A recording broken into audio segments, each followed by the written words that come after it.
All right. Hello, everybody. To the masses out there that are sitting on the edge of their seat, waiting to see what wisdom we're going to spout. Thanks for showing up. Hi, Mum. Yeah, hi, Mom. Yeah, exactly. and and to you folks, thanks for showing up. So everybody go around the table and say howdy and introduce yourself. Terry? Terry Van Horn, also known as Webmaster T, working out of Toronto for the last 28 years doing web development and SEO. Sarah? I'm Zara Altair and I write content for the web. That's it. Simone? Simon Cox from sunny Lingfield in the United Kingdom. I'm a technical SEO and I do lots of other buggering about as well on the web, as I like to say. Buggering about is one of my favorite pastimes. Yeah. I'm Doc Sheldon of Web Narwhal, and I just show up to take a jab at Terry now and then. And I see we're being joined now by my partner in crime, Steve Gerenkser. Hello, Steve. Introduce yourself and say hi. You're muted. Give me a second. I'm just waking up. Hello, Steve Grenzer with Web Narwhal, and recently returned from the Great White North. Which is not too long down the road is going to be getting whiter. I hope so. They need snow. As much as they claim they don't, they need snow. Well, in the green room before we got kicked off here, we were chatting amongst ourselves about this new algo that Google has rolled out, about how much of it is really going to be able to tell what is value and what isn't, and how subjective that kind of is, as opposed to just the unique nature of content, because things can be unique and still not bring any value to the table. Agreed. I'm unique and I'm worthless as hell. So there are those that would say, thank God he's unique, because we wouldn't want to have two of him around. Well, I think This- as far as our audience is concerned, that the difference between being unique and there is a difference between being unique and adding value. And so Doc, you add lots of value in everywhere I go and see you. So unique as you may be, you do add lots of value. And I think that's what we're striving for on websites, is to add that value, for the people who come to the website. Let's not forget them, and talking about, what is Google doing, evaluating things. And I think that writing for your target audience is going to keep you on track. Well, yeah, that's always been the golden rule. You write for your users. And if you do that, and this has been true for years, if you Yep. do that, then the search engines will recognize the value that you're delivering. And if you're focusing on getting your keyword in the first sentence and the last sentence and all that, you're writing for the search engine, and that is not going to cut it. And I think that they've been trying to beat that into our collective head for a long time, and they've been gathering a lot of intel with their algos over the last few years, and now they're more able to really determine what is delivering value in terms of the search query, in terms of uniqueness, in terms of your credibility as an author or as a page, and now even as a site. Again, we're kind of gone full circle there. You used to look at websites, and they started looking just at the pages. Now they're back to, in some regard, looking at the website in its entirety again. So if you've got on your website, if you've got a section where you do reviews of of movies, for instance, and then you have another section of your website where you talk about the wonderful strategies you use in your video games, that's going to be a bit detrimental to your credibility as a reviewer, because you're diluting your context, you're diluting your focus of your site, and that may or may not have a negative impact. I think it's a little bit early to say it, to see it right now, but I have a real issue with that mindset, though, because there are so many brilliant websites and writers out there who do write on a wide variety of topics. And if we start saying, or Google starts saying, because even though they say don't write for Google, you have to write for Google. If they start saying that if your website hits a whole lot of different topics, then it's not going to do well for any of those topics. They're forcing people into creating multiple websites. Just like they have always said, write your content for users, but we all know that for the longest time, writing content for Google was the way you ranked, because those two things didn't always go hand in hand.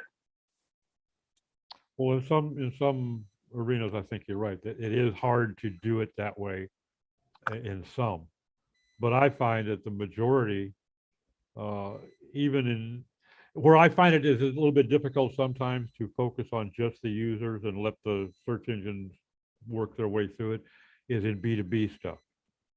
B2B content is more difficult to do that with. But B2C, I find no difficulty there whatsoever in focusing on the users and getting the search engines to recognize it. But yeah, you're right. And it's not the first time that their directives, this is how you must do it, kind of pushes in a different direction. And probably not the last. I have this deep-seated dislike of Google for a lot of reasons. Not the least of which they change the rules on a regular basis without ever clearly defining the rules to begin with. And I see this as just another aspect of that, where they're saying, well, now if you need to write quality content, but based on my interactions with people who work for Google, I don't think they could find quality content if it landed on their face and wiggled. I just don't have that level of faith in them, because they're going to assign that job to another algorithm or another AI. And, now we're going to have a bunch of AIs competing with each other. And at what point do you no longer need, writers and readers and everything else? Well, and that kind of leads into another topic that I wanted to bring up today, was all these systems that are cropping up now, AI content generators, so-called AI. They've come a long way from the early spinners that would just pop up a bubble in front of you with six synonyms to choose from, so that you could make the paragraph, quote unquote unique, but which was garbage. And I think that these AI content generators are doing much the same thing. They're just doing it faster, and they are, the content is more readable, but it's not adding any value at all. Every AI generator I've looked at took stuff off the web. That's where it was getting its information. So it's just duplicated content from somewhere else. Yeah, I think they're thinking, if I build this paragraph out of content that is duplicated from 11 different sources, then it will not be a body of duplicate content. It will be a body of content that is built from duplicated phrases across 11 sites, and I don't think that is too difficult either for their algorithms to spot, Exactly, because that's part of the entity algorithms, is to identify the words that are in each, or the entities in every one of the pages. So, they're going to catch it that way. People also seem to forget that Google keeps track of every word that was ever on any page, as well as the links. You know, just because you remove a link from a page, if you think Google has suddenly doesn't know about that, you're very wrong. They know that that link was there. That's how they find bot links, because they see links in a position keep changing. Mhm. That's one of the ways they can find them. Yeah, people that are of the impression that Google has a short memory are Well, they really don't. they're going down the wrong path. Well, they also don't really understand how Google indexes a website. Don't have a clue. Nope. Every word is tokenized and given a value. Well, that's that. Then you work your way into the vectoring again too, which is a big part of this AI ability is vectoring. So, you know, I kind of, like I said earlier in the green room, I don't care about this particular algorithm because I've been doing it this way for a decade. But it's interesting to watch. And I think like any other, you know, it is a dial in of some capability they already had. They've dialed it in, they've gotten better at it, but it's still an early step. And there's going to be a lot of dial ins that's going to improve it over time, unless it falls by the wayside and just gets discarded in favor of a new approach, which Google, of course, never does. But it's going to be interesting to watch the sites that are going to get kicked to the curb, and it'll be interesting to see how many of those folks, particularly the folks that are out there doing this for clients, wake up to the realization that the way they're going about it won't work anymore. Well, If you're making your content decisions based on keywords, You're that's barking up the wrong tree. you've started off on the wrong foot. Yep. To begin with. You should be looking for content to add that the people coming to the website don't presently get. So that's always been part of my content audit, is to talk to the people who actually talk to the customers and say, what are they asking you that we could add to the website? And that's the content that needs to be there for sure. I had a client send me a couple days ago something that they wanted me to look at as the kind of content, the blog post that they were doing. And in that blog post, he specifically says, you know, everybody's been talking about this and how to do that, but I'm going to offer a unique approach that nobody else is talking about. And then he proceeded to talk about something that 5 other sites were talking about. And I said, do you really think, and I said this tongue in cheek, I said, do you really think that using the word unique in your post is going to fool Google? He said, well, hopefully. I said, okay. Oh, wow. Well, okay. He is not a client. This is not going to fight that battle, thank you.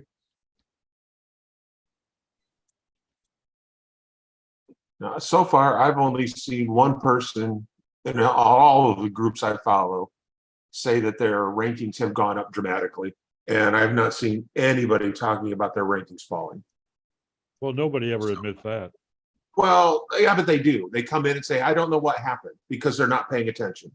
All of a sudden, I mean, I'm in early talks with a client now who is convinced, because someone told them, that they were affected by the May core update.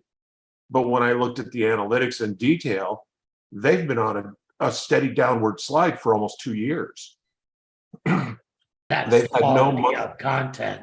When you see steady losses like that.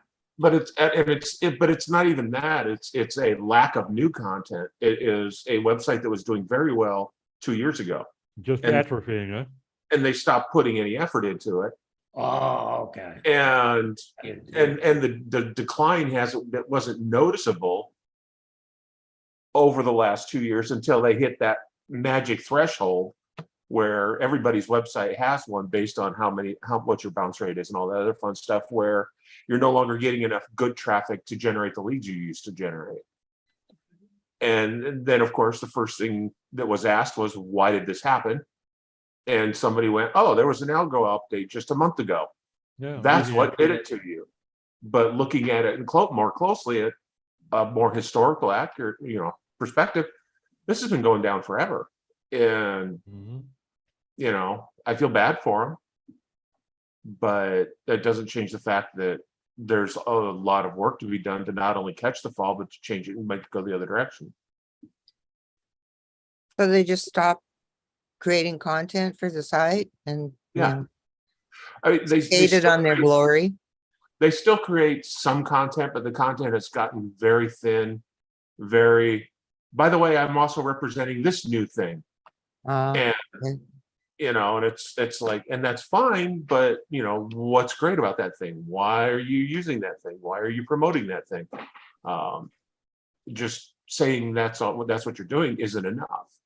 The problem is, you're not competing against just one other person or two other people. You're competing against thousands or tens of thousands of people. So being able to be unique is impossible to begin with. What else can you bring to the table that makes you worth being higher in the rankings? Well, that's going to be challenging for a lot of businesses, because to generate quality content and quantity content kind of bump heads. It's difficult to come up with something that's worth publishing on a very regular basis. Well, that was one of the things that with Corey's results from the writing, the content production that they did, and the astounding, growth of the website. But it was like, whoa, that's a hard thing to sustain. If you're doing 40 quality content pieces in a month, that's a hard thing to just sustain unless you have a lot of money. And particularly for the folks that still don't really understand what is quality, what brings value. So if you're looking for a way to add value to your website, first thing you need to do is add a site search to your website. The second thing you need to do is look at what people search for once they get to your website, because you already got them there. Now, what did they not find that will keep them there? And, if you've already got halfway decent traffic, maybe you're getting 10,000 visits a month and half of them are decent visitors. You got 5,000 people you can data mine right there on your own website for what they want. You can look at how they navigate through your website, what pages they go to, what page they're on when they leave. Did they leave because they didn't find what they wanted? Did they leave because they found what they wanted? Did they leave because you didn't put a call to action on that page? And I think, that's a very valid point. And I think a lot of times there's an opportunity to even get a little bit more information there. Somebody does a site search and you don't have a decent result for them, there's a good opportunity for you to ask them a question. No, sorry, we don't find that. Is there any other wording, or what, tell us what you would like to see a better explanation on, or more information on, or give them an opportunity to give you some feedback. It's not just the data that you can track, it's also the conversation you can have. I came across that about I don't know, maybe a month ago on a website. I went looking for something specific. They had nothing on it, which surprised me. And they had that kind of a pop-up contact form in their sorry, nothing found page. And I told them what I was looking for, and they got back to me by email, and they sent me to basically a competitor's site. We're going to add something on that, but here in the meantime, you might find this interesting, and gave me a link to somebody else's site. Okay, well, you can bet that sticks in my mind, and they're bookmarked. So, there's a lot of feedback you can get. Not sometimes it's direct, sometimes it's just data mining. Yeah, But it's yeah, good for e-commerce. Yeah, oh yes, particularly. But yeah, for something like a site search for a product, and it just doesn't happen to match your product description or your alt values, this is a great opportunity. People, there's so many valuable tools. If you're just running a small WordPress site with a dozen products, and you're not using your categories and a site search, you're missing major opportunity. Because it's as important to find out what they couldn't find on your site, maybe more important, because a lot of times it's something you've got. You just didn't make it searchable. Findable. Yeah. So if they didn't put in exactly the product name or exactly your description, it's not going to come up. And a lot of people think, oh, I just added this plugin. I've got a site search plugin now. I'm golden. Yeah, right. Get somebody who knows nothing about your site to go in there and test it, and you're going to find out that site search is worthless as tits on a board. That's the problem. A lot of search plugins or add-ons to sites are absolutely useless. And I always think search is great if you've got enough content to actually fill that search up with stuff. Otherwise, yeah, sure, you're going to find out lots of things that people are looking for that you haven't got. But what if it is all that? And you've got 12 products? I wouldn't put a search bar, search engine within a 12 product WordPress site. I'd have the navigation with it all in there. Yeah. But there's a definite tipping point when you get to that point. If your search is good enough, your internal search engine, and it has additional things like you can force particular products up to the top of your search, and you're weighting it. I've worked with internal search engines that you can weight, and that's really, really handy, so that you can push what you want up to the top of the search when people search for certain words. Because everybody expects website search functions to be as good as Google, and they're just not. No. I've used the Google box once. We had one when I worked at HSBC, and we brought one in. They wouldn't let us open it, but I spent quite a few weeks just banging away at it, trying to see what the SERP's coming out on it, and all the stuff. I decided after a couple of weeks that it was about 2 years behind the web version, and at the time I was like, well, this isn't much good. It was actually better than what we were using on the CMS we were using at the time, their versions of search, but we got rid of it in the end because people didn't trust it. And we also got other stuff in as well. But yeah, internal search is a really difficult thing to get right. And I think there's definite tipping balance, but Steve's absolutely right. People that run, especially e-commerce sites and stuff, should be looking at their not found lists every single day, because that's how you find when somebody maybe has released a new product. Suddenly people know about it and they're searching for it. You're like, why haven't we got that? One of my clients is a jewelry store, and they have been making jewelry for 45 years. They have more pictures than we can ever hope to put on their website. But we added a search tool to their website because that's all they do is custom jewelry. You can't just go buy a piece. We have to create it. So people will come in and they will hit that search bar and type in, amethyst in gold. And then they'll pull up like 2 pieces because we didn't put very much amethyst on the website. And I will fire off an email. I need 12 new pictures from your amethyst catalog. And, within a couple of weeks, those show up and they get blended into the website. And the next time that somebody comes to that website and looks for amethyst, I got them covered. So it is a long process, but it's especially effective for people with, product types, because that's what people are going to do. They're not going to click through your breadcrumb navigation looking for a specific item. They're going to go, I want this. And they might type in model numbers. They might type in part numbers. They might type in just a general description. And all of those things give you information about how people are navigating your website to make it better. Unfortunately, the other side of that coin is convincing clients that they need to allow you to have the budget necessary to take advantage of all of that.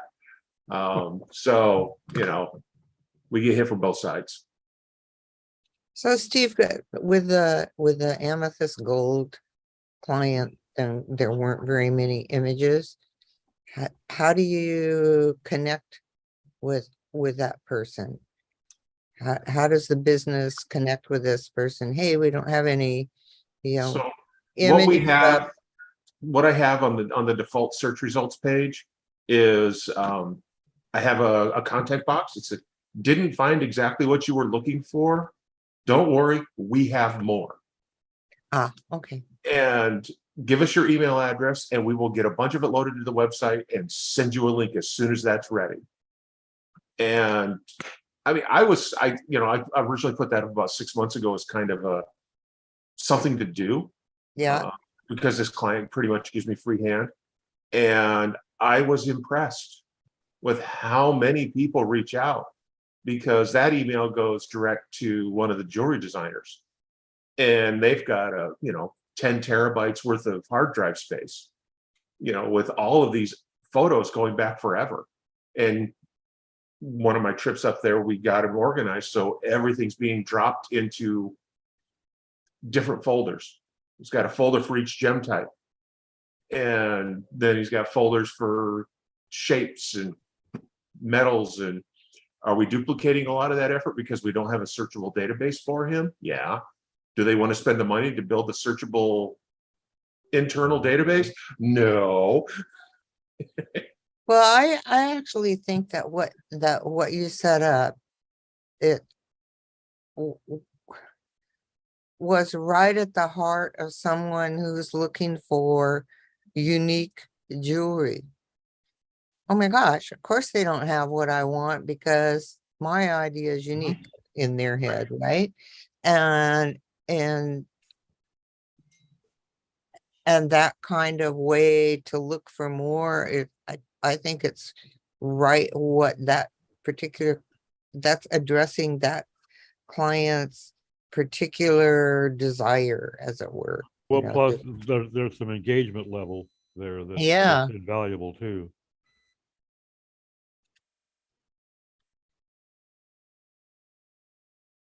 That does sound like a good approach. I wonder if there's an opportunity there to use AI to actually describe all those images. I'm sure there is. Of course, But, they don't want to spend the money, but it's on- getting on- cheaper. well, fortunately for me, for the most part, they're not as money shy as a lot of people are. What they are shy of is time. Mm. And it's a small, one store brick and mortar. And when I was working there full time as a jewelry designer, how much marketing I did online was a direct result of how much work we could get done in a week. And when we got to the point where we were maxed out, I had to pull the advertising. So, right now we're comfortable with the amount of traffic that we get. What we're working on now is, converting more of that into, people willing to buy. So.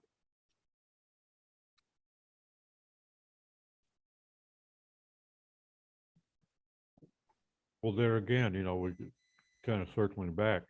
You're talking about ways that you're adding value for your users. That's a mindset that Yeah. that I think an awful lot of our colleagues are missing the boat on. It's a mindset to put the user first and find a way to, if you do not have what they want, find out what they want and find out if it's something you can and will make available for them. Or if you have it and they're not finding it, find a way to fix your damn site. Fix your navigation, fix your architecture so that you can show them that, yes, you have it. And I think a lot of people just figure, well, my hosting bill is paid, I got the domain I like, and there's 2 pictures on the homepage, so my work here is done. Well, if you're happy with the $2 a month you're making, your work there is done. Yeah. The other thing as well is, of course, that the website isn't most people's business. It's something else, and this is just It's the just a front of it. tool. Yeah. A lot of SEOs, the website is their business, and they're writing content for the search engines to get advertising for it. And that's a completely different shift. What we're talking about here is business who've got a marketing front end, and they don't spend that much time on it. This is one of the things I do. We work as a marketing department for small businesses. The wife and I, and we just look after their websites. And they're quite happy just to live with somebody that knows what they're doing, because none of them are experts in it. But you need a website these days. And it's a great place to pull all your digital estate into one place with social media and everything pointing to that website where you can control the narrative. And the most important thing is you can control and build your brand, which coming back to what we were talking about at the beginning and about the helpful update, I think you can work over the top of the helpful update if it is causing you problems by just spending time on your brand. And if you've got a brand, you've got a distinct way of writing for it, therefore you're building that brand. You don't have to worry about thin content and rubbish. You are building something unique and a particular type of voice, etc.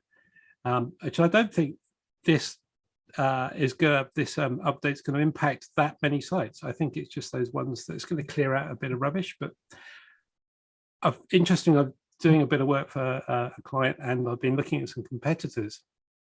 And this is a florist in another village, and I've noticed, and I don't know why it's happened, but generated pages with areas, florist in this village, florist in that town, etc. All the results now, competitors are customized pages. They're actually talking about the particular locations, which is something we do. So each location page is unique in the site, and you just use all the different, you go and take pictures of the place, etc. You don't just have a boilerplate and just change the town name. And I don't know if that's an effect of what happened with this update, or people have gone, we need to change stuff because of this update. Could be either, but it's a much better user journey for anybody coming in, and they'll only see one page because they're looking for a particular product in a particular place. So I think one page, they won't look at all of them like we do as SEOs, go and say, right, what other places are they doing stuff in, and go and look at all of the different things. And quite often we just see the same boilerplate stuff there with a different town name in it. And that's changing. That has definitely changed. And that is a better experience for anybody using the web. Mm-hmm. So I think that's okay. I think they'll be fine. I think, but maybe the stuff that is boilerplate has dropped. I wasn't checking it, so I don't know. I need to go back a few levels in and see what's going on. But yeah, that's my take on it. Let's see. The other thing as well, I was going to say, we've had a lot of algorithm changes over the last year. Not big ones like this one. This it's got talked about, but it's been up and down for a year or more, and I think they've been testing it.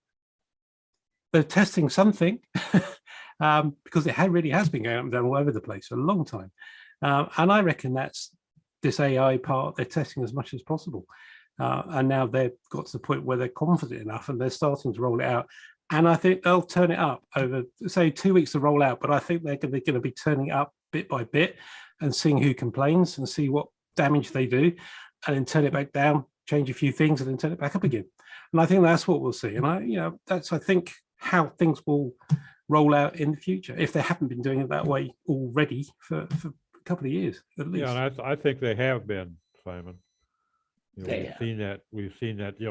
They'll cut something loose on the public, and all of a sudden, 10% of the sites in that niche get hammered, and they'll dial it back. And some engineers are scurrying around the lunchroom trying to figure out how, what they do wrong, how to fix it, and then they'll start bringing it back in again. And now they're down to 2%. Yeah, that's why you shouldn't jump on Oh, yeah. it right away. You give it a few weeks to, Yep. as I say, percolate and see what happens. But one thing that I thought for a long time is the quality algorithms, right, have been constantly tightened since Panda. Like Panda set kind of okay, this is what we don't like type thing. And ever since then, the screw just gets tightened a little bit more to where, eventually, they'll have it all the way tightened down. It's like dialing up your spam filter. Yeah. You set it at a 5 and just kind of watch it for a while. And then you wait and you go, okay, let's go 5.5 and see what we get. Yeah. Which is a lot better than what they used to do. Which is slam It everybody. used to be, yeah, let's just set it at 11 and go for it. Let the chips fall. Yeah. That's it. Well, it's also with each turn of that screw, they learn a little bit more and their Exactly. AI learns Yep. a little bit more and it improves. Yeah. And the way they can read content now and understand it and understand the intent of that content, that's huge. Like, I never thought that Google would ever be able to understand sentiment, especially. Like, that's hard to tell what a people's really are saying Well, when you're and not hearing the inflection in the voice and stuff.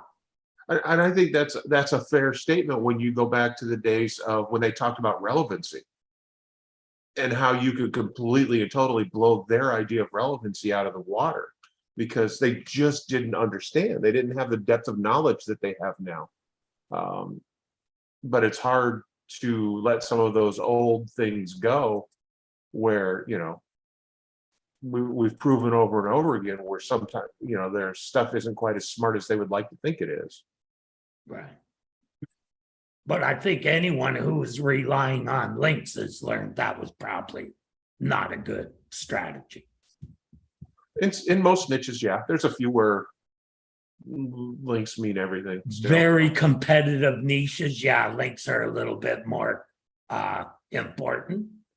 But now I think they it also care depends about what's where you on are. the page, not how many people you can sucker into linking to your page, which is basically what the game was up until 3-4 years ago. Well, that kind of touches on something else I wanted to bring up earlier. Folks that are using clickbait to get the click in the SERP are going to be hammered, in my prediction, because you told them that they're going to see this and they get to your page and they don't see that. Okay, obviously you got bounce, you've lost the possibility. There's all sorts of things to consider there, but now you've also got a search engine that is able to look at that search query, look at that meta description, look at the content on the page, and see that there's a total disconnect. They don't have to even see what the user thought about it. They can determine it for themselves. Here's an example of clickbait that is not helpful. It's actually a problem. Oh, yeah. Google sets up certification for SEO. That was in a rag for this industry. And what it turned out was they ask a few questions. And part of the course tells you how to use search engine optimization, but it doesn't actually certify it. It's, and that's clickbait that's fucking useless. It's actually, if you have to reduce your publication to writing clickbait like that, you're just doing it to get people to the site so you can charge more for your ads. Well, or you're just trying to give BuzzFeed some competition. No, it's about getting people to the site so they can charge more for ads because they're getting paid by the impression, not by the click. And if people really understood how many of those clicks don't even look at your advertising, they wouldn't spend a penny there. Hmm. Yep. Be true. And the funny thing about it, semi-ironic, is the fact that Google also sells ads based upon how many people are using Google. So it's, What it's, program is that? huh? What program charges There- by the impression? No, I didn't say by the impressions, but they attract advertisers on Google ads because of the vast amount of, Oh, okay, yeah. they've got the stranglehold on the search industry in much of the world. So that's why when somebody says, well, I'm going to go run this on Google, as opposed to I'm going to put this on DuckDuckGo and see how that works out for me, Yeah. One thing I've It's noticed is everything I search now in my Edge browser is suddenly a news item on my front page where I get Imagine that, huh? all news and freaking ads are showing up as news. It just blows me away. I like how many people are spending money on that stuff. I think There we're- must be some interesting conversations within Google when you've got an Mhm. advertising team pointing at the search team going, you are screwing our business over. So it must be a very delicate balance with people at the top saying, no, shut up, you two. This is what we're going to do. I wouldn't like to be in that situation trying to work it out. But yeah, you've got two parts of the business. One, your search team want to give the public the best possible results. And the ad team want to sell ads. Well, So, I think yeah. that's probably why they really discourage any water cooler conversation even between those two. Yeah, they sections. can't have. They don't want search and advertising even No. knowing that the other exists. Yeah. It's forbidden. If you give someone a nod in the hallway, you're terminated.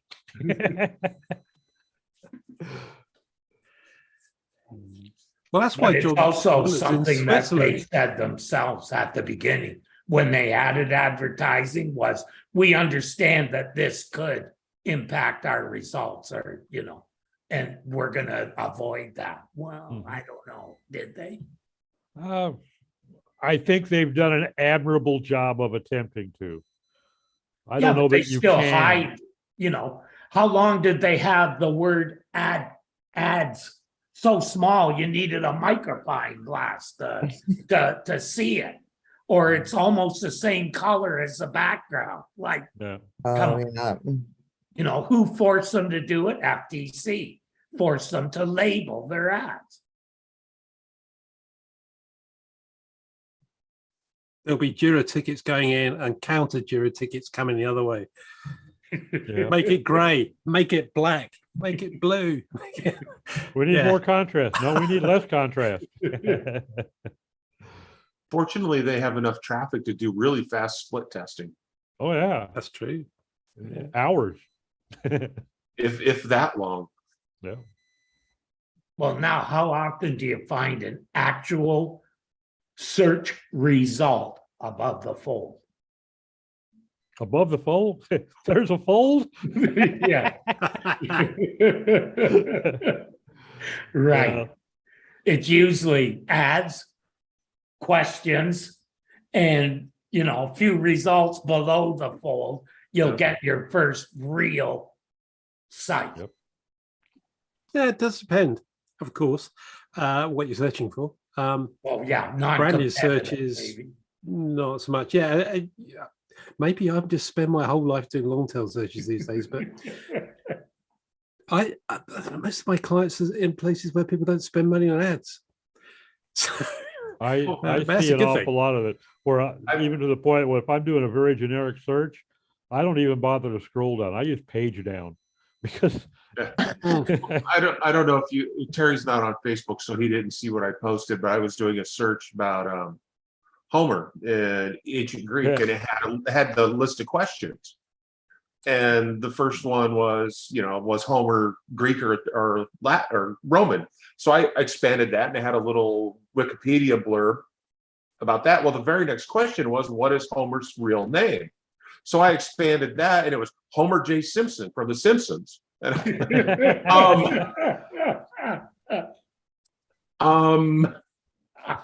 I'm thinking there's an AI somewhere that just had an aneurysm.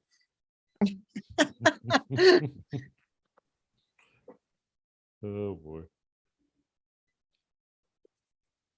I come back to what we were saying a few minutes ago about useless searches. Netflix is the example I've been picking up over the last couple of weeks.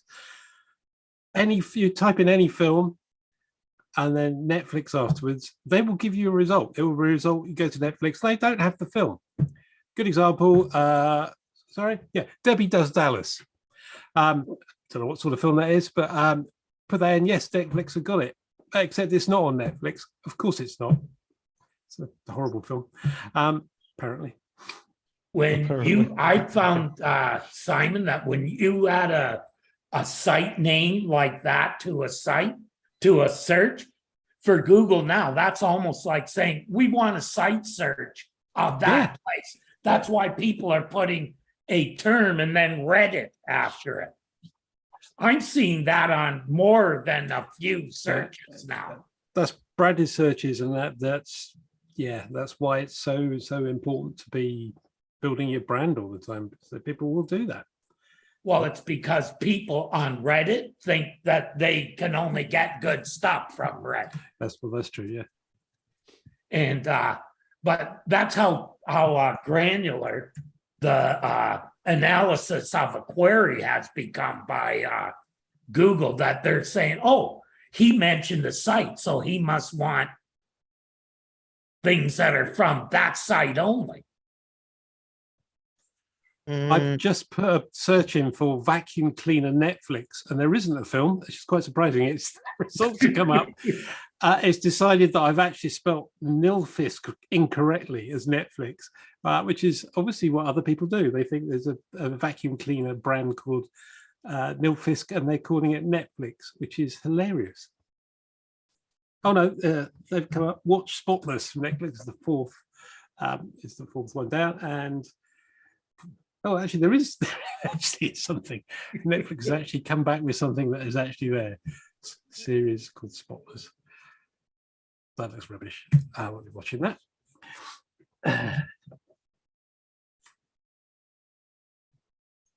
The point you made earlier, Terry, is that I think people have got to understand, if they've managed to get this far down the road without understanding how search works, it's long past time to learn it.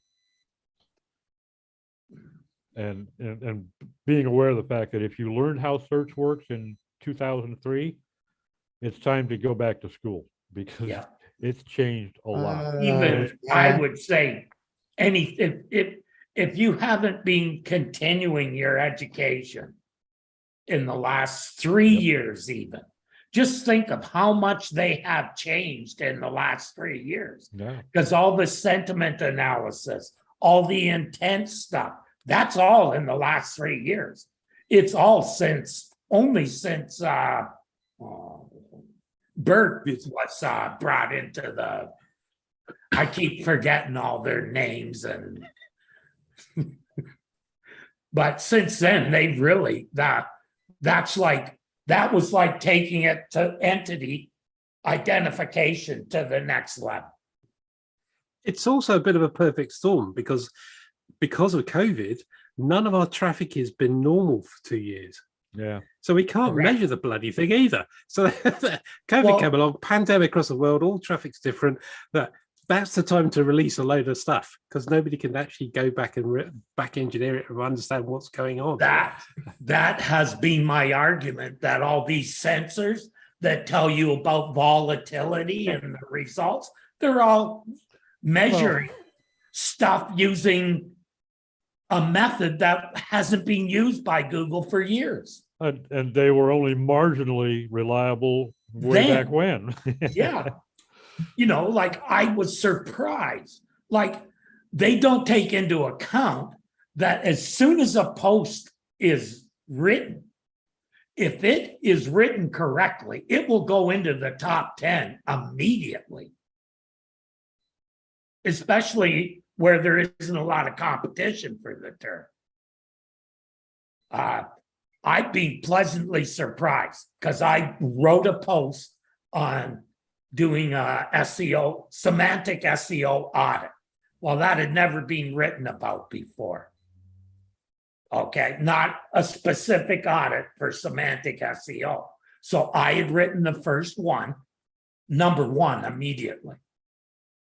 Then after that, some of the posts that are in that same set of results aren't even on SEO audits. They're on how to rank for in using semantic SEO. That's not because there just wasn't it there, but that page, even on one for the singular audit, it's number one. For audits, it's number 6, and it does not have a single link to it that I know of. But that's partially competition, but I think it's also the fact that I was the first guy to write about it. So everything that is written afterwards will be compared to it. Well, all else being equal, at least, unless somebody, along comes David Amerlin, who has been writing books about semantic SEO, okay, not audit specifically, but semantic SEO, and he's got a lot more established credibility as an author on that topic. He could bump you, okay, even though he doesn't do audit. Good. But again, brand, as Simon was saying, working on your brand, this is critical. It's establishing credibility. It's on SEO Pros, so it has a little bit of page rank. Oh, sure, but I'm saying is, for the average folks out there, working on brand is important. Knowing how search works is important. Knowing how site search works and doesn't work is important. And knowing what this particular update is about is important. I don't care about it because it's nothing that I haven't been doing for 10 years. But there's an awful lot of folks out there doing content for the engines that better care about it. And, learning how search worked. And in a lot of ways, it hasn't changed. A lot of things that haven't changed a bit, but an awful lot of things have. They've refined. Even if they haven't changed direction, they've refined tremendously. And what Google can tell about a page now is a whole lot more in detail than what they could 3-4 years ago. Well, I was thinking about this the other day, and if you think about it, entity search is just replaced keywords. So most keywords are entities anyways. Yeah. A good many at least. Yeah. And their modifiers may not be entities, but that's been true all along. So actually what you did with keywords, you do the exact same thing with those entities, and you're not going to go wrong. So what we learned in the past is still very usable, just in a different context, using entities instead of keywords. So when you make a key, before when I'd make an ordered list or a list, because that adds value to that optimization, that's optimizing those keywords by putting them in a list.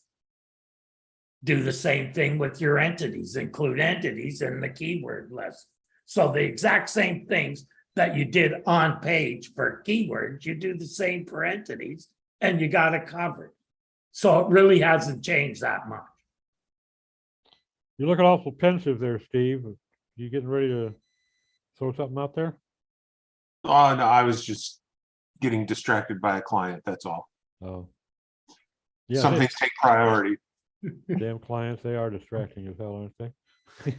Take me away from counting my millions. That's it.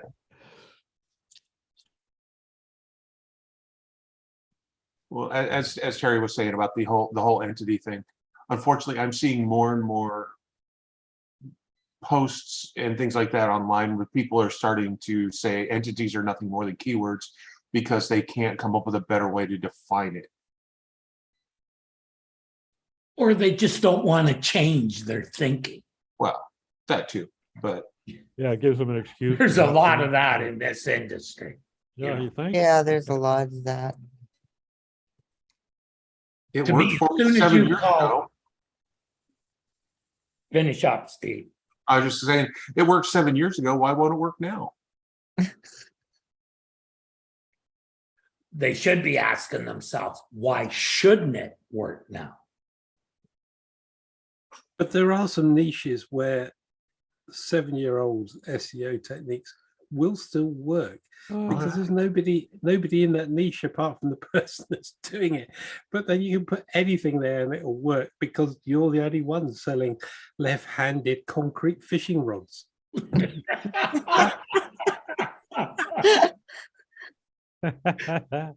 That's a great product idea. Thanks. Add that Hang to on, the just next go- offering. Just get a hover. You can use it for an anchor. Oh my God, tensile strength.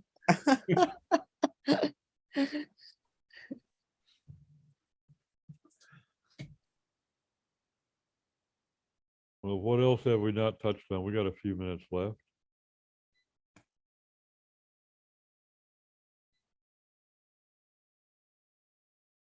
There's been a lot of talk on Twitter this week about people doing SEO are not really posting about it so much more on Twitter, what have you, and the people who aren't really doing any SEO. They're just talking about it and basically don't listen to them because they're just that's talking not- through there. That's not new though, Simon. That's That- not you at that's- all, is it? No. So yeah, forget that. It's not you. You're right. Some people are very multiple posters on Twitter. You can also tell people when they're between clients because they're on Twitter a lot. Oh, right. They've got time. Yeah. Yeah. Well, and you know, when it comes to SEOs writing and trading content and stuff like that, it seems like the vast majority of them create content for other SEOs rather than for clients Yeah. Yeah. or potential clients. Exactly. I agree, Steve. There's when I first started creating my blogs a few years ago, that was the main reason for doing that, was that I felt that SEOs were talking to SEOs, but they weren't talking to, small business owners. Like, here's what you should know before you hire an SEO or whatever it is, questions to ask, if you're hiring a web designer, but that SEOs weren't talking to business owners, and for business owners to want your business, they at least have to have some kind of basic understanding of what that means. I mean, the focus of the blog has shifted a lot since then, but that was my original intent. And I still, when I think of the audience, I think of business owners. I do not think of SEOs. I do not think of content creators. It's like, here's what business owners need to know to stay up to date, to And take I actually- appropriate actions. I actually kind of disagree with you a little bit there. Okay. Because business owners are so busy with their own business They don't and care. running and developing product and everything they've got to do, to spend the extra bandwidth to learn anything at all about SEO They or don't want to. what, or accounting for certain other people here in the room, is Oh. a waste of time for them. And my dad used to tell me that. He goes, when I don't know something and I go to hire somebody, when I ask them what they do and what they can do for me, how they explain that to me determines whether or not I'm going to hire them. And you have to be comfortable enough in your own knowledge that where you can sit down with somebody who knows nothing about what you do, and at the end of the conversation have them feel not only comfortable that you know what you're doing, but then comfortable enough to give you their money. Yeah. And most SEOs can't do that. Yeah. They speak in jargon, they speak in riddles and tongues. What they don't speak in is normal everyday language. They don't Most are- understand analogies. And it comes in handy for old people like us that have a more broader experience of the world, because, Simon can explain things in trains. Doc can explain things in alcohol. And Terry could explain things in hockey format and stuff like that to potential clients or people who don't understand the industry. You can use analogies that clients will understand. They don't necessarily need to know how to do what we do or very much about what we do. The other thing I think we do a poor job at is actually calling out colleagues on their shit when we're talking to clients. I've gotten more aggressive with that recently in the last year or so, where potential clients call us up and go, well, so-and-so said this, this, and the other. I was like, so-and-so's an idiot, and here's why. That's what I used to say.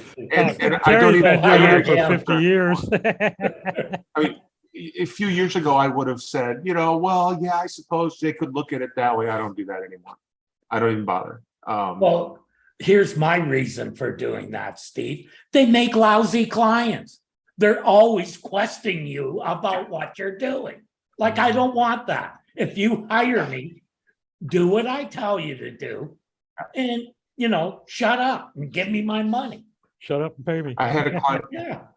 I had a client that used to send me links to articles on Wicked Fire, stuff that had been posted 3 years ago. It's like, well, I was just reading this on Wicked Fire. It's like, okay, here's the deal. Every time you send me one of those, your rate goes up. That's where we are at this point. I don't ever want to see another one of those again, and you should block that site from your browser, because you're reading stuff that's 4, 5, 6 years old from people who are known to try to scam the system. Yep. This will not work. The first client I ever fired, the first time they did it, I warned them, if you ever do that again, I will fire you. That you can't fire me. I hired you. I said, I can fire clients, believe me. Oh, yeah. The second time he sent me a post from UMAS, I said, you're fired. Yeah. He didn't believe me. I didn't send him a final invoice. He tried to talk me out. I said, no, if you don't do the job, you shouldn't be paying me. If you're going to try to do the job spouting crap that is so wrong it can't even be described, I want no part of the conversation with you. I don't want your money. You can't pay me enough. I fired him. Don't It follow felt your so good. recommendations too. I fire those immediately. I don't care how much they're paying me. I just tell them I'm done. I'm not gonna, you're not taking my recommendations. Why are you paying me? Yep. This will be a my great time. topic for next week. How do we fire clients? Yes. I'm sure we've all got I'm great pretty stories on good this. at it. Actually, Simon, we may need to make a series out of that. And that's, we're at the top of the hour. So why don't we go around the table and tell everybody what's on your table, your plate for this week. Steve? Well, on the plate this week, we launched our third website this month, which was pretty awesome. We haven't done that in a while. And we're getting ready to roll out multiple ad campaigns against multiple platforms, which is also very exciting, except they all want to launch on the 1st, and today's the 31st. So yeah. Which makes us doubly grateful to you taking the time today. Terry, how about you? What do you got in your cauldron? Probably watching Dragon House. That's about got to look forward to. There you go. Simon? Picked up a new client today, a new job that just came through. That's 12 months worth of work, which is going to possibly just about pay for the energy bill as it goes up, which is good. So I'll kick that off at the end of the month. That's going to be quite interesting. Also in the pipeline, I've got 3 large sites going into one, still working on that, launches in February. That's with some developers that I work with on a regular basis, and I've got a site build on as well. And then we've got ordinary client stuff, a lot of that stuff going on. So yeah, quite busy. Should keep you out of trouble for at least an hour or two, No. eh? Sarah? I just started doing some topic research on in links for a client, and I'm also doing some, I guess the research comes before writing, some research on the neuroscience of making changes in your life. And because I'm working I'm ghostwriting a book with someone about that. And then I have my regular blog articles that I'm writing for clients. So I'm pretty busy. Well, I've got plenty to keep me out of trouble this week, and that's a full order.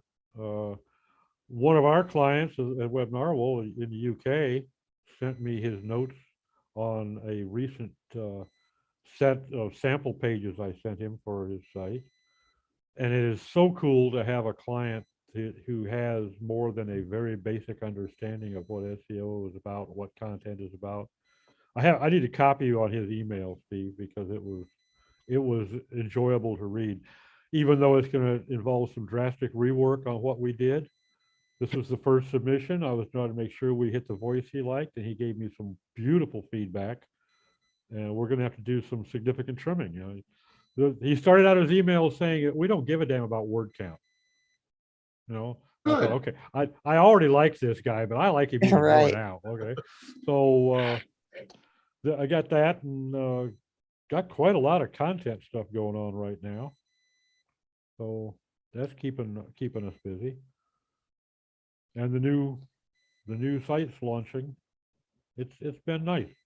Narwhal is coming along just fast enough that it's making me concerned. And I hired a bookkeeper, which is what the cheap shot that Steve took at me a little while ago was totally deserved, because I was doing the books and it was taking far too much of my time. I like how he claims he was doing the books. Well, I was doing at them. Okay. I was At doing the end of stuff. the year, you collected as much as you could. That's I was doing stuff in their general direction. Okay. So she's starting now and going to get us on the right path, which is a cool thing. So everybody, thanks for tuning in. Look forward